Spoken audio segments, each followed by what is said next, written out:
കുവൈത്തിൽ സന്ദർശന വിസയിൽ കഴിയുന്ന സിറിയക്കാർക്ക് 3 മാസത്തേക്ക് വിസ നീട്ടി നൽകും. സിറിയയിലെ പ്രത്യേക സാഹചര്യം കണക്കിലെടുത്ത് മാനുഷിക പരിഗണനയിലാണ് തീരുമാനമെന്നും 3 മാസം കഴിഞ്ഞാൽ അപ്പോഴത്തെ സാഹചര്യം വിലയിരുത്തി തീരുമാനമെടുക്കുമെന്നും താമസകാര്യ വകുപ്പ് അറിയിച്ചു.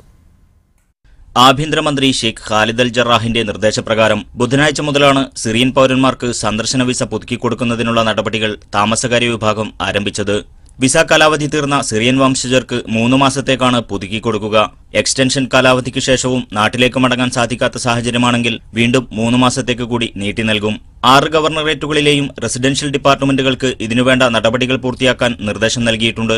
ആഭ്യന്തര സംഘർഷം മൂലം നാട്ടിലേക്ക് മടങ്ങാൻ സാധിക്കാത്ത 20,000 സിറിയൻ സന്ദർശകർ കുവൈത്തിലുണ്ടെന്നാണ് കണക്ക്. വിസ കാലാവധി തീർന്നവരും തീരാൻ ദിവസങ്ങൾ മാത്രം അവശേഷിക്കുന്നവരും ഇക്കൂട്ടത്തിലുണ്ട്. അനധികൃത താമസത്തിനുള്ള പിഴയില്ലാതെ 3 മാസം കൂടി തുടരാൻ കഴിയുമെന്നതിനാൽ ആഭ്യന്തര മന്ത്രാലയത്തിന്റെ പുതിയ തീരുമാനം ഇവർക്ക് വലിയ ആശ്വാസമാണ്. അതേസമയം എക്സ്റ്റൻഷൻ കാലത്ത് നിയമലംഘനങ്ങളിലോ കുറ്റകൃത്യങ്ങളിലോ ഏർപ്പെടുന്നവരെ നാടുകടത്തുമെന്നും അധികൃതർ മുന്നറിയിപ്പ് നൽകി. Media 1 Kuwait.